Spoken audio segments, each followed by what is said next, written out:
समस्त की पुणी थे आम इग्नाइट कोचिंग सेंटर को स्वागत।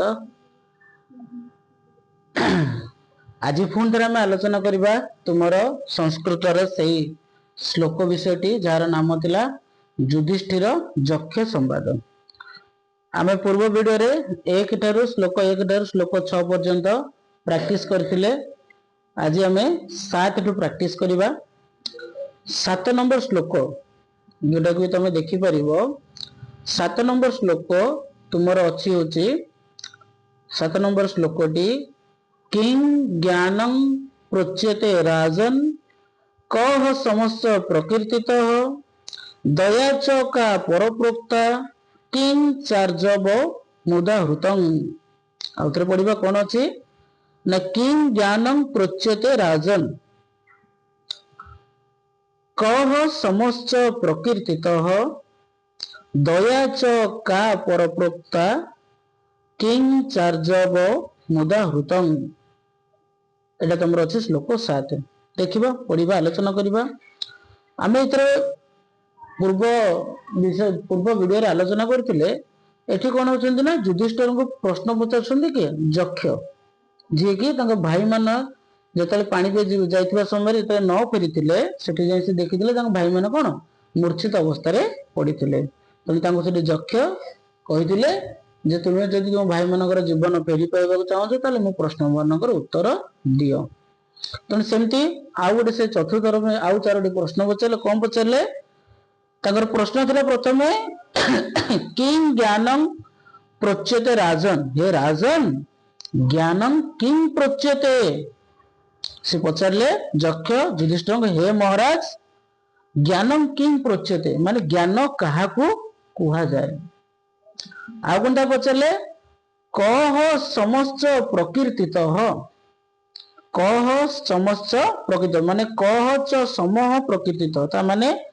शांतिर सम माने हला शांति। कह जो लिखाई छी कह समस्त हला कह समस्त माने क च समह समह माने हला शांति। तेणु शांतिर वर्णना किपरि यक्ष पचारुछन्ति। शांति कहले तुम राजा आमे जेमति पूर्व वीडियो रे आलोचना करथिले युधिष्ठिर होचन्ति हला थिला कोन जने धर्मज्ञ राजा बा तांको धर्मर अवतार बोली कहै जाय। तेणु तांको पचारुछन्ति यक्ष प्रश्न हे राजन कुह ज्ञान कोन। तापर पचारले कोन शांति काहाकू कहै जाय बा शांति को किपरि वर्णना करा जायछि। आउ तापर कोन पचारुछन्ति कहले दया च का परप्रोक्ता। दया च का परप्रोक्ता माने का च परा दया प्रोक्ता ता माने श्रेष्ठ दया काहाकू कुहंती बोली कहउछन्ति। कहले हे राजन कुह तमे श्रेष्ठ दया काहाकू कहै जाय। आ कोन पचारले किं चार्जव मुदा हृतं ता माने उदाहृतं माने कुहा जाय आर्जवं माने सरलता ता माने सरलता काहाकू कुहा जाय। माने ए श्लोक 7 रे यक्ष पुनर्बार युधिष्ठिर को 4टी प्रश्न पचारुछन्ति। कोन कोन से प्रश्न पचारिले ना 4टी प्रश्न होचला पचारिले जे हे राजा हे राजन तुमे कुह ज्ञान काहाकू कुहा जाय शांतिर वर्णना किपरि करा जायछि श्रेष्ठ दया काहाकू कुहा जाय एवं सरलता माने कोन। 4टा जिंस पचारले कोन कोन ज्ञान शांति श्रेष्ठ दया और सरलता बुझेला। तापर जेबा हमें श्लोक 8 को। श्लोक 8 रे कोन अछि ना श्लोक 8 रे तुम देखिबो लिखाई छी श्लोक 8 रे कोन करिवे ना युधिष्ठिर उपवाच युधिष्ठिर उत्तर देबे जो 4टी प्रश्न पचारिले जे ज्ञान कोन शांतिर वर्णना किपरि करा जायछि तापर हला कोन आउ श्रेष्ठ दया कोन सरलता कोन। श्लोक 8 रे उत्तर देबे युधिष्ठिर। कोन देले उत्तर कहले ज्ञानं तर्थात संबोधः समस्थित प्रशांतता दया सर्व सुखैसित्व मार्जवं समचित्तता। की कहले युधिष्ठिर कोन कहले आउथरे भले पढ़िबा। कहले ज्ञानं तर्थात संबोधः प्रथम प्रश्न थिला यक्षकर जे ज्ञान कोन। युधिष्ठिर कहले ज्ञानं तत्वार्थ संबोधः माने तत्वार्थ संबोधः ज्ञानं तत्वार्थ संबोधः ज्ञानं माने ईश्वर तत्वार्थ संबोधः ज्ञान माने ईश्वरंकर रहस्य को उपलब्ध करिबा बा जानिबा होतला ज्ञान। ईश्वर कोन ईश्वर हम कोन कहछन्ति ତେଣୁ ଈଶ୍ୱରଙ୍କ ବିଷୟରେ ଜ୍ଞାନ ଆହରଣ କରିବାକୁ ହିଁ କୁହାଯାଏ କଣ ଜ୍ଞାନ, ଈଶ୍ୱରଙ୍କ ବିଷୟରେ ଜାଣିବା। ତାପରେ ପ୍ରଶ୍ନ ଦ୍ୱିତୀୟ ପ୍ରଶ୍ନ କଣ ଥିଲା ଯକ୍ଷଙ୍କର ନା ଶାନ୍ତି କଣ? ଯୁଧିଷ୍ଠିର ଉତ୍ତର ଦେଲେ ସମଚିତ୍ତ ପ୍ରଶାନ୍ତତା, ମାନେ ଚିତ୍ତ ପ୍ରଶାନ୍ତତା ସମୂହ। ଚିତ୍ତ ପ୍ରଶାନ୍ତତା ମାନେ କଣ ନା ମନର ଶାନ୍ତି। କଣ ମନର ଶାନ୍ତିକୁ ହିଁ ଶାନ୍ତି କୁହାଯାଏ। କଣ କହିଲା ମନର ଶାନ୍ତି ହିଁ ସେ ପଚାରିଲେ ଶାନ୍ତି କଣ? ଇଏ କହିଲେ ମନର ଶାନ୍ତି ହେଉଥିଲା ବାସ୍ତବରେ ଶାନ୍ତି। ଆମେ ଯେମିତି ଆମେ କହିଥିଲେ ଆମେ ଗୋଟେ ଖାଉଛେ, ମନେକର ମୁଁ କହିବି ଆମ ଘରେ ଆଜି ଚିକେନ ହେଇଥିଲା, ମତେ ଭଲ ଲାଗିଲା, ତେଣୁକରି ମୁଁ ଖାଇଦେଲି। ଖାଇଲି ପୁଣି କଣ ପେଟ ଶାନ୍ତି କରିକି ନ ମନ ଶାନ୍ତି କରିକି ଖାଇଲି। ତେଣୁ ସେଇଟା କହିଲା ଶାନ୍ତି କଣ ନା ମନର ଶାନ୍ତିକୁ ହିଁ ଶାନ୍ତି କୁହାଯାଏ। କାହିଁକି ନା ଆମକୁ ଯେକୌଣସି ଜିନିଷ ଭଲ ଲାଗେ ଆମେ ସେହି କାର୍ଯ୍ୟ କରୁ, କୋଉ ପର୍ଯ୍ୟନ୍ତ କରୁ ନା ମନ ଶାନ୍ତି ହେଲା ପର୍ଯ୍ୟନ୍ତ। ଠିକ ନା ଭୁଲ? ଠିକ। ଆଉ କଣ ପଚାରିଥିଲେ ସରଳତା କଣ? ସିଏ କଣ ଉତ୍ତର ଦେଲେ କହିଲେ ଦୟା ସର୍ବ ସୁଖେଇ ଶୀତ ମାର୍ଜବଂ ସମଚିତ୍ତତା। କଣ କହିଲେ କହିଲେ ତାପରେ କ୍ୱେଶ୍ଚିନ୍ କଣ ଥିଲା ତୃତୀୟ ପ୍ରଶ୍ନ ଦୟା କଣ? କହିଲେ ସର୍ବ ସୁଖେଇ ଶୀତଂ ଦୟା। କହିଲେ ସମସ୍ତଙ୍କର ସୁଖ କାମନା କରିବା, ସୁଖେଇ ଶୀତଂ ମାନେ ସମସ୍ତଙ୍କର ସୁଖକୁ କାମନା କରିବା, ଯୋଉଟା ହେଲା ସର୍ବ ସୁଖେଇ ଶୀତଂ। କହିଲେ ସର୍ବ ସୁଖେଇ ମାନେ ସମସ୍ତଙ୍କର, ଆମେ ଯେତେବେଳେ ପ୍ରାର୍ଥନା କରୁଛେ ଲାଷ୍ଟକୁ ଶେଷରେ କଣ କହୁଛେ ସର୍ବେ ଭବନ୍ତୁ ସୁଖିନଃ ସର୍ବେ ସନ୍ତୁ ନିରାମୟା। ସର୍ବେ କଣ ସର୍ବେ ଭବନ୍ତୁ ସୁଖିନଃ, ତାର ଅର୍ଥ କଣ ସମସ୍ତେ ଭଲରେ ରୁହନ୍ତୁ, ସର୍ବେ ସନ୍ତୁ ନିରାମୟା ସମସ୍ତେ ଶାନ୍ତିରେ ରୁହନ୍ତୁ। ଠିକ ନା ନାଇଁ? ସମସ୍ତଙ୍କର ସୁଖ, ତେଣୁକରି ସମସ୍ତଙ୍କର ସୁଖ କାମନା କରିବାଟା ହିଁ ହଉଥିଲା କଣ ଦୟା। ତାପରେ ଶେଷ ପ୍ରଶ୍ନ କଣ ଥିଲା ଏଇ ଶ୍ଲୋକ ମାଧ୍ୟମରେ ନା ସରଳତା କଣ? ସିଏ କହିଲେ ସରଳତା କହିଲେ ମାର୍ଜବଂ ସମଚିତ୍ତତା। ସେ କହିଲେ ସମଚିତ୍ତତା ଆର୍ଜବଂ ହେଲା, ଆର୍ଜବଂ ମାନେ ସରଳତା, ପୁରୁଷାଙ୍ଗ ମାନେ ହେଲା ପୁରୁଷ ମାନଙ୍କର, ତା ମାନେ ସମସ୍ତଙ୍କ ପ୍ରତି ସମାନ ହୃଦୟ ହେବା ହଉଥିଲା ସରଳତା। ତାମାନେ ତମେ ଏଠି 4 ଜଣ ବସିଛ, ତମେ 4 ଜଣଙ୍କୁ ମୁଁ ପ୍ରତି ମୁଁ ସମାନ ଭାବନା ବା ସମାନ ଜ୍ଞାନ ମୁଁ ତମକୁ କଣ କରିବି ପ୍ରଦାନ କରିବି। ତେଣୁ ସେଟା ହଉଥିଲା ମୋର କଣ ସରଳତା। ଶ୍ଲୋକ 7ରେ ଯକ୍ଷ 4ଟି ପ୍ରଶ୍ନ ପଚାରିଲେ ଯୁଧିଷ୍ଠିରଙ୍କୁ ଯେ ହେ ରାଜନ ତୁମେ କୁହ ଯେ ଜ୍ଞାନ କାହାକୁ କୁହାଯାଏ? କହିଲେ ଶ୍ଲୋକ 7ରେ କଣ କହିଥିଲେ? ଶ୍ଲୋକ 7ରେ ଆମର ଥିଲା ଶ୍ଲୋକ 7ରେ ଥିଲା କିଂ ଜ୍ଞାନଂ ପ୍ରଚ୍ୟତେ ରାଜନ କହ ସମସ୍ୟ ପ୍ରକୃତିତ ଦୟା ଚ କା ପରପ୍ରୋକ୍ତା କିଂ ଚାଜ ମୁଦାହୃତମ୍। ଏଥିରେ ପଚାରିଥିଲେ ହେ ରାଜା ବିଦ୍ୟା କଣ ତାର ସଂଜ୍ଞା ବୁଝେଇ ଦିଅନ୍ତୁ। ପ୍ରାଣୀ ଜୀବନରେ ଶାନ୍ତି କିପରି ପାଇବେ? ପ୍ରାଣୀ ଜୀବନରେ ଶାନ୍ତି କିପରି? ଲୋକ ଅଛନ୍ତି ଅଜସ୍ର, ତାଙ୍କ ପାଖରେ ଧନ ଅଛି, ସମ୍ପତ୍ତି ଅଛି, ଏମିତି କି ସେମାନେ ପୁରା କାନଠୁ ଧରିକି ମାନେ ମୁଣ୍ଡଠୁ ଧରିକି ପାଦ ପର୍ଯ୍ୟନ୍ତ ସୁନାର ଅଳଙ୍କାର ରୂପାର ଅଳଙ୍କାର ସଜ୍ଜିତ ହଉଛନ୍ତି, 4 ଚକିଆ 6 ଚକିଆ 8 ଚକିଆ ଗାଡି ଚଲାଉଛନ୍ତି, ତଥାପି ତାଙ୍କ ଜୀବନରେ କଣ ନାହିଁ ଶାନ୍ତି ନାହିଁ। ଯକ୍ଷ ପଚାରିଲେ ଯୁଧିଷ୍ଠିରଙ୍କୁ ହେ ରାଜନ ତୁମେ କୁହ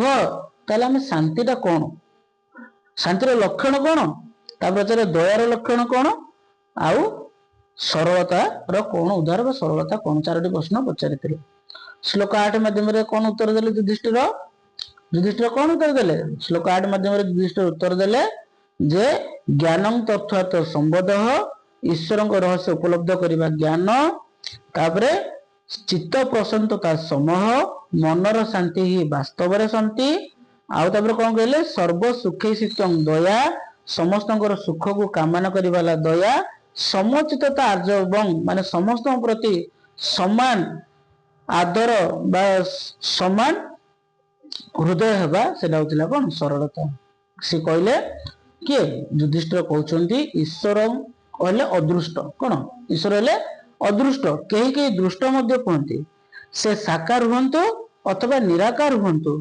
ତାହାର ରହସ୍ୟ ବୁଝିବା ହେଉଛି ପ୍ରକୃତ ଜ୍ଞାନ। ଜ୍ଞାନ ହଉଥିଲା କଣ ଈଶ୍ୱରଙ୍କର ରହସ୍ୟକୁ ବୁଝିବା। ମନ ସବୁଠାରୁ ବେଗମାନ, ଆମର ମନଟା କଣ ସବୁଠାରୁ ବେଗମାନ,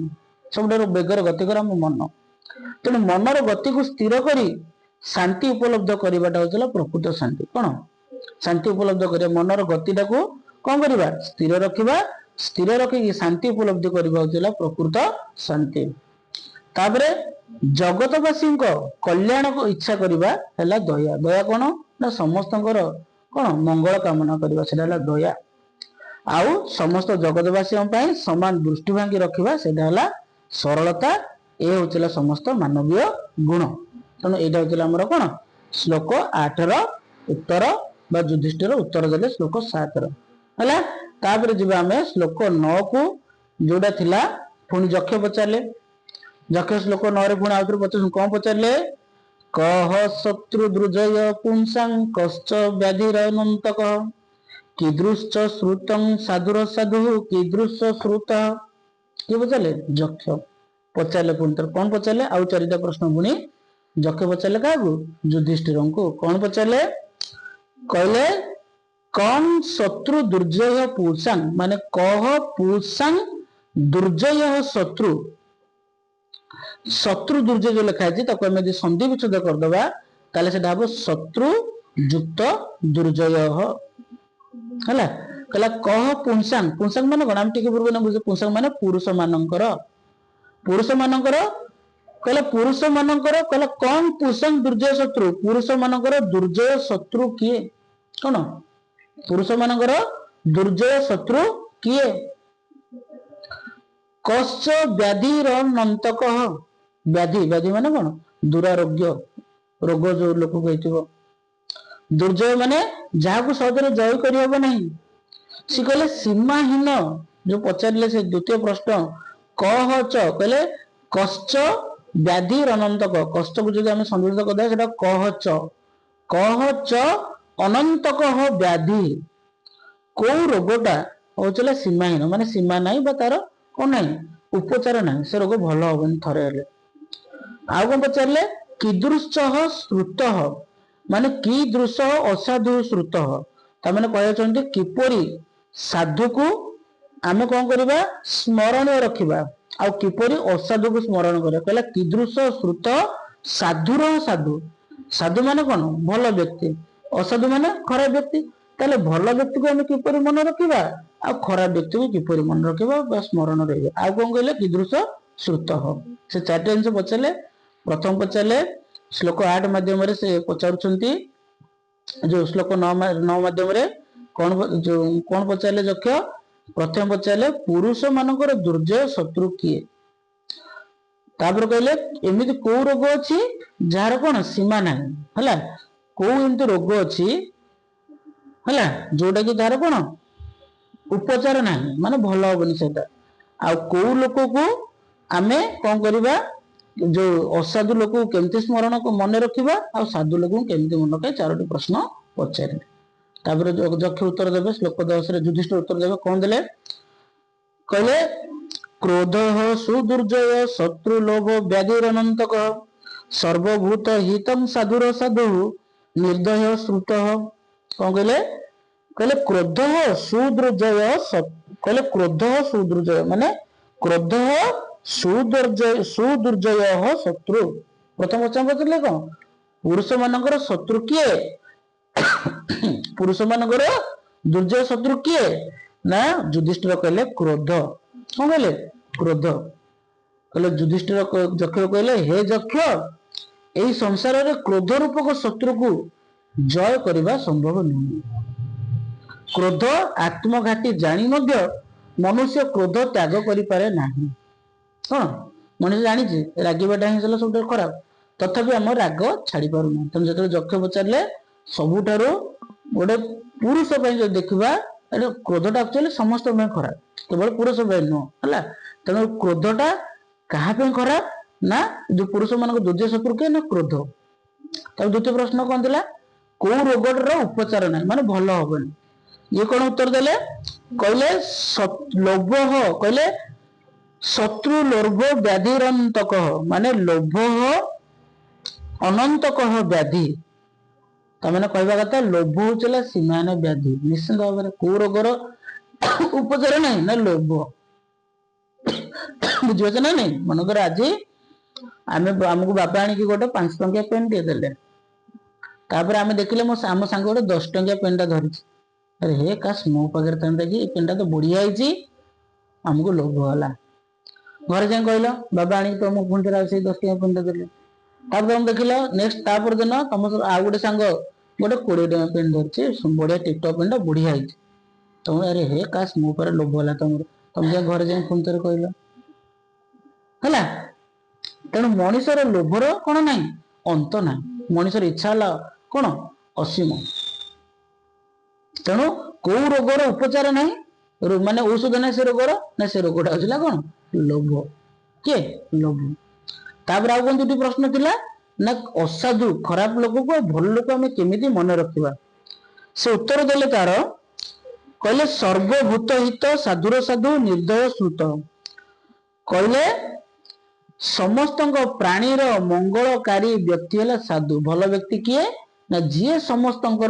मंगल कामना करे असाधु किए जे निर्दय जे अन्य प्रति दया देखे ना सी असाधु से कहले आम केमी जाना किए भल किए खराब ना जी अन्य मानकर मंगल कर सी है कौन साधु भल व्यक्ति जी दया करें अन्य मान प्रति सी असाधु सी कहले जगत बास कर प्रत्येक प्राणीर मंगल कामना करुवा व्यक्ति जन कहला कौन साधु आ जो व्यक्ति हृदय दया नहीं से कौन साधु बुझेगा से 4टी प्रश्न उत्तर देले प्रथम पचार पुरुष मानकर शत्रु दुर्जय शत्रु किए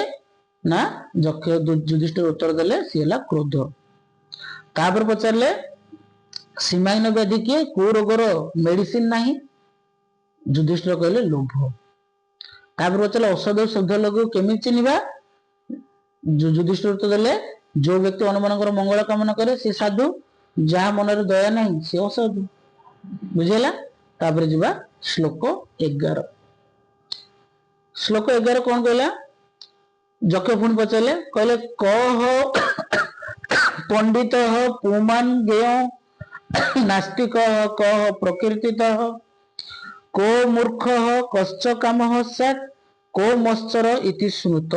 बढ़िया जिनसा कहला कौन कहला कह पुमान पंडित गेय जक्ष पचारे कहले कह पुमान पुमान माने पुरुष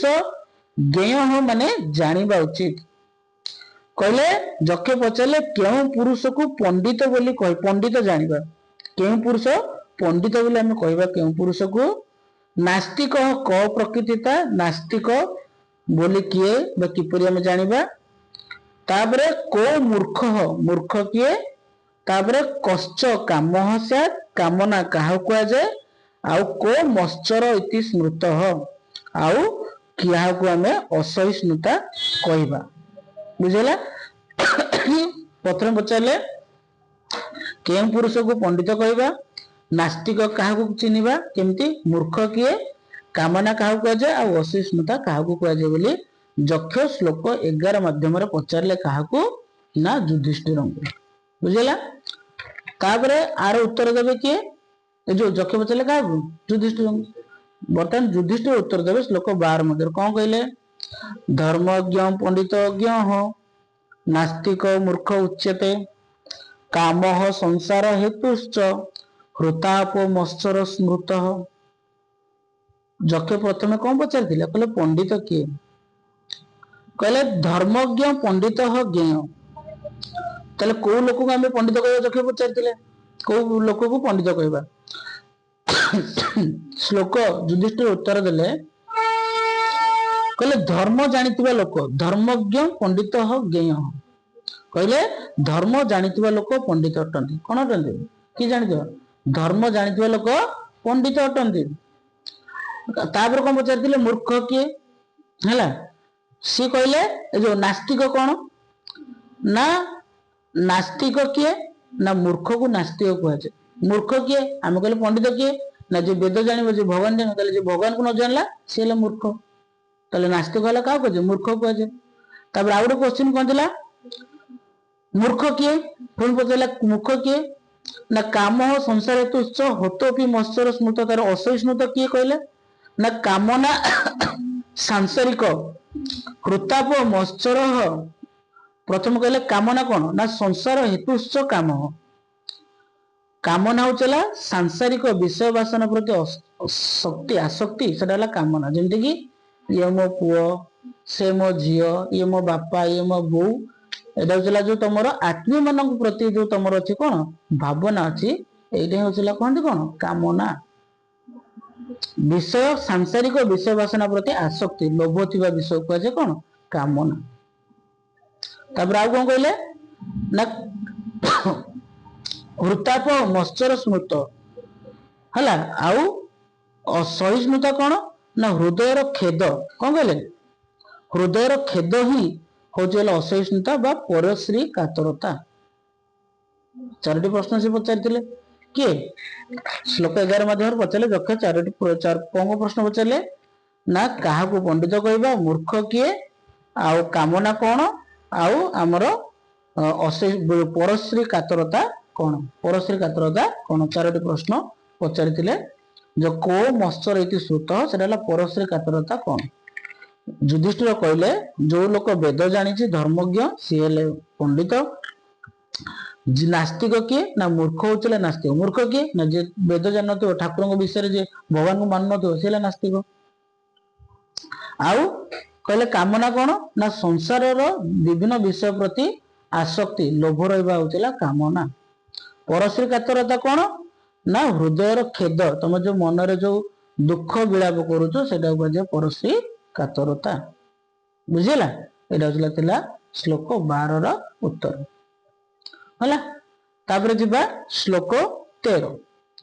श्लोक 13 मध्यम पचारे कहले को मोदते पुणी जक्ष पचारे को मोदते किमाश्च माने किम युक्त आश्चर्य कह पंथा बड़े जिन का च वार्तिका बदमे चतुर प्रश्न मृता जीवंतु बांधवा जक्ष पचारे कह मोदते मोदते माने सुख पाए किए सुख पाए जो जक्ष कौन पचारे किए सुख पाए आगे पचारे किम आश्चर्य आश्चर्य कौन तापर पचारे कह पंथा पंथा कौन बा मार्ग कौन का च वार्तिका वार्ता कौन मत चारोटी प्रश्न दियो तुमर मृत भाई माने जीवन लाभ करंतु ए शेष 4टा प्रश्न तुम उत्तर दे दियो तुमर भाई माने कौन मृत कौन पुणी तुम जी उठिबे किए तुमर जो भाई माने ए 4टा प्रश्न कौन कौन पचारे कहले सुख लाभ किए करे आश्चर्य कौन मार्ग कौन वार्ता कौन तापरे उत्तर देवे किए हमर उत्तर देवे होचला हमर उत्तर देवे युधिष्ठिर श्लोक 14 माध्यम कौन उत्तर देले देखा सुनिबा कहले पंचमे हनि षष्ठे वासा कं पचति जो गृहे सुख क्वेश्चन कौन मन दे सुनो टिके कहले संसार रे सुखी किए कौन संसार रे सुखी किए प्रथम प्रश्न थिला तापर आउ कौन प्रश्न थिला आश्चर्य कौन पंथा कौन वार्ता कौन 4टा प्रश्न से पचारे कहले 4टा प्रश्न उत्तर दे दियो तुमर भाई माने जीवन लाभ करिवे युधिष्ठिर कौन देले कहले पंचमे हनि षष्ठे भाषा कं पचति जो गृहे अनुणी चाप्रवासी च बारिचर मोदते से प्रथम पचारे ना सुखी किए कहले कहले जो पंचमे हनि षष्ठे बा साकं पचति जो गृहे कहले अहनि पंचमे षष्ठे बा गृहे साकं पचति कहले जो व्यक्ति युधिष्ठिर उत्तर देले कहले जो व्यक्ति दिनर ये कहले हे बारिचर जो व्यक्ति ऋण करे नहीं धनार्जन पे विदेश गमन करे नहीं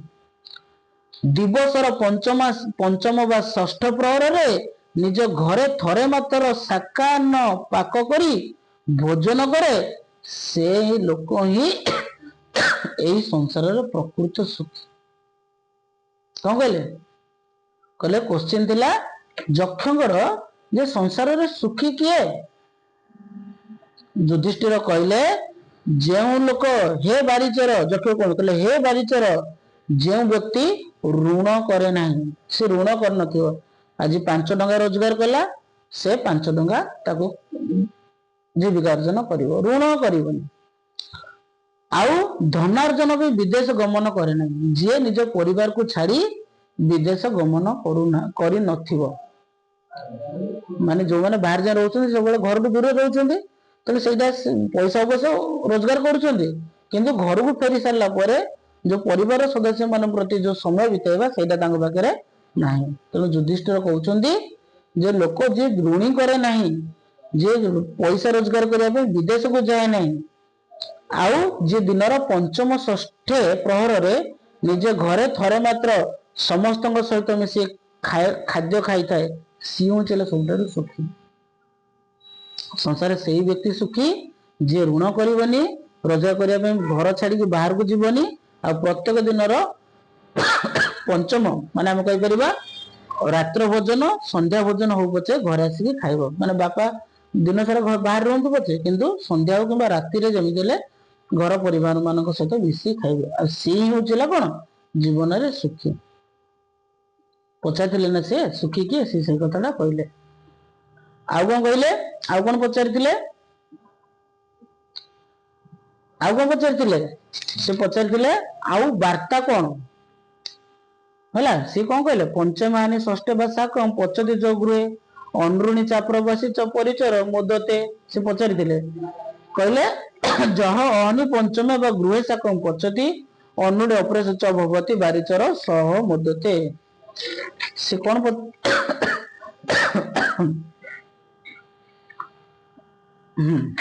तापरे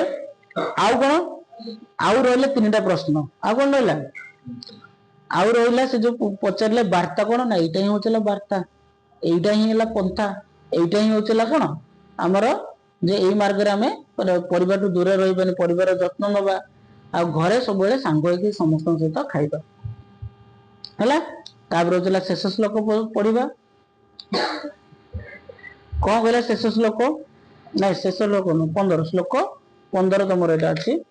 आहरी अच्छे श्लोक श्लोक 15 कहला अनयनी भूतानी गच्छन्ति जमालयं शेषाः जीवितुमिच्छन्ति किमाश्चर्यं परं कहला इह अहनि अहनि भूतानी जमालयं गच्छति कहले एही संसार रे प्रतिदिन प्रति मुहूर्त रे प्राणी माने जमालयर अतिथि होउछन्ति अर्थात मृत्युवरण करूछन्ति शेषाः जीवितुमिच्छन्ति अवशिष्ट मृत्युवरण करनते लोक माने निजको दीर्घजीव बोली मन करूछन्ति अतः परम जो से चारिटा प्रश्न थिला ना आमे गोटे प्रश्न उत्तर पाइले जो पूर्व श्लोक रे हम पढ़िले से चारिटा प्रश्न पचाइले सुखी किए सेटा सुखी किएटा श्लोक 14 रे केवल गोटे कथा कहले सुखी किए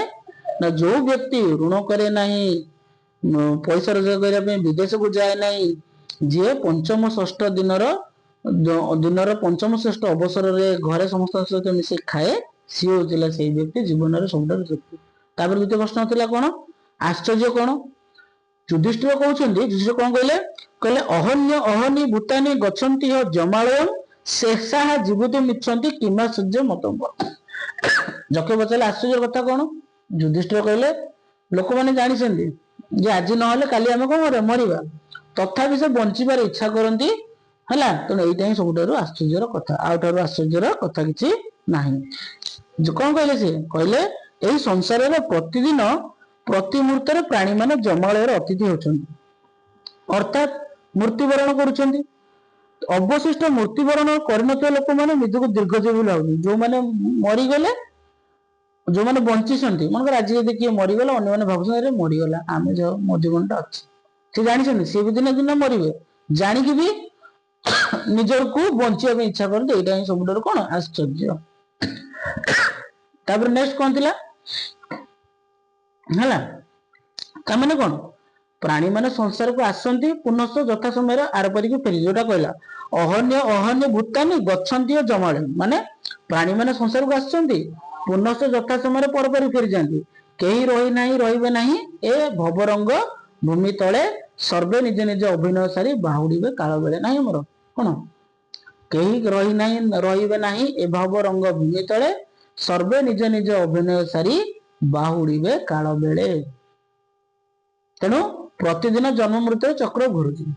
क्यों जो माने किंतु जो माने बंचुनी से माने मृत्यु को भूली जाउछन्ती या जगतारे सबुठारु बड़ आश्चर्य जखे पचारले कहले आश्चर्य कोन से कहले लोक जानि आज नहले हम काली मरिया तथापि से बंचिबार छलना करते तेणु ସେଇଟା ହିଁ होउछला कोन आश्चर्य। तापरे प्रश्न कौन थिला मार्ग कौन कौन मार्ग कौन तापर श्लोक 16 माध्यम रे उत्तर देले कौन कहले तर्क प्रतिष्ठ शत्रुय विभिन्ना नैको मुनिर्जस्य मतं प्रमाणं धर्मस्य तत्त्वं निहितं गुहायां महाजन जेन गतः स पंथा कौन कहले कहले तर्क अप्रतिष्ठ विभिन्ना श्रुतय कहले युधिष्ठिर यथार्थ उत्तर देव जे कहते हे बकराज यही संसार तर्कशास्त्र रे तार्किक माने जो मार्ग निरूपण कर भिन्न मत अटे एक मुनि न अस्ति जस्य मतं प्रमाण धर्म से तत्व गुहाम निहितम कहले वेद गुड़िकर मत भिन्न एपरि जड़े मुनि ना जहां मत प्रमाणित तेणु धर्मर प्रकृत निगूढ़ तथ्य ज्ञान रूपक गुंफार लुकायित भाव रही एणु महापुरुष माने जो मार्ग रे यात्रा करिसंती जो बाटे जाइछंती ताही आम मानकर उपयुक्त मार्ग जक्ष पचारथिले ना मार्गटा कौन युधिष्ठिर कहले वेदर हो कि मुनि ऋषि मान जो मतामत देइछंती कहार गोटे कौन से मतामतर प्रमाण स्वरूप कौन से तथ्य ना तथापि आम कौन करवा आम मन को मार्ग कौन हम ना आम जहाँ आम आइडियल भावुचे आम आमको जार महापुरुष बोले आमको मानुचे सी जो मार्ग रे जाउछंती आम से मार्ग रे जीवा से महापुरुष तुम पे तुम बापा ही पारंती तुम भाई ही पारंती तुम सांग ही पारे किबा कोनोसी कोन अन्य कोनोसी व्यक्ति ही पारंती तेणु सेटा हला उपयुक्त आम पे मार्ग तापरे आ शेष प्रश्न कौन थिला ना शेष प्रश्न थिला हमर जे कोन वार्ता कौन उत्तर देले किए युधिष्ठिर कहले पृथ्वी विभाण्डं गगनं विदानं सूर्याग्निना राति दिम्बेन्दनन मासत्रु द्रवि परिघटने न भूतानि काल पचतीति वार्ता कौन कहले पृथ्वी विभाण्डं गगनं पिधानं सूर्याग्निना रात्रि दिबेन्दनेन मास ऋतु पर्वी परिघटनेन काल भूतानि पचती इति वार्ता कौन कहले कहले पृथ्वी विभाण्डं विभाण्डं माने कौन विशाल पात्र ए पृथ्वीटा हला कौन मन सुनो पृथ्वीटा हला विशाल पात्र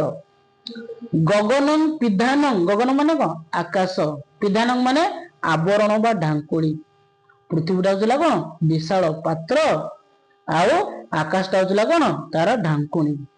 सूर्याग्निना राति दिबेन धेनन कहले सूर्याग्निना माने सूर्य रूपक अग्नि द्वारा रात्रि बेन्दनेन माने रात्रि दिन रूपक जालेनी द्वारा मास ऋतु दर्वी परिघटनेन मास ऋतु दर्वी परिणाने माने मास ऋतु रूपक कर चुलुरे घांटिबा द्वारा भूतानी काल भूतानी माने प्राणी मानकु काल माने संहार कथा काल पचती पाक संहार करुची ता माने आमे सब कोन एटी जन्म नैचे आमे सब एटा कोन रंगमंच आम जन्मटा आमे एटी आसे सब अभिनय करिया पे तुम बर्तमान छोट पिला थिला अभिनय करथलो बड़ा पिला हलो स्कूल पढ़लो तापर कॉलेज गलो से अभिनय करियो तापर चाकरी करिवो सी गोटे अभिनय रो गोटे पार्ट हला तापर होचला कोन सेडो मैरिज करिवो तापर पुन तमरो संसार हबो एरा सब कोन नाटक रो गोटे गोटे अंश तेणु ये कौन कहले सी कहले वार्ता कौन मन सुना उतर कहूँ बड़े कहले वार्ता कौन ना वार्ता होचला या ए पृथ्वीटा होचला गोटे कौन विशाल पात्र पृथ्वीटा कौन होचला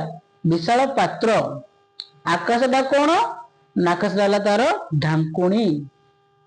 आकाशटा कौन तार ढांकुणी आउ एथरे आमर गोटे रोषे करबा कौन लगे दरकार गोटे निया दब उत्ताप दरकार उत्ताप किए ना सूर्यर किरण बा सूर्य अग्नि तापर जाळेनी गोटे दरकार जेंता हम काठ लगौछे जाळेनी एठी किए ना जाळेनी होचला कोन दिन और राति होचला जाळेनी तापर घांटीबा कोथरे ना करचुली तेणु करचुली एठी किए ना मास ऋतु होचला कोन करचुली रे घांटुची क्या घाटुची ना भूतानी प्राणी मान किए घाटुची ରୋଷେଇଆ ଦେଲେ କିଏ ନା କାଳ। ରୋଷେଇଆ କିଏ କାଳ।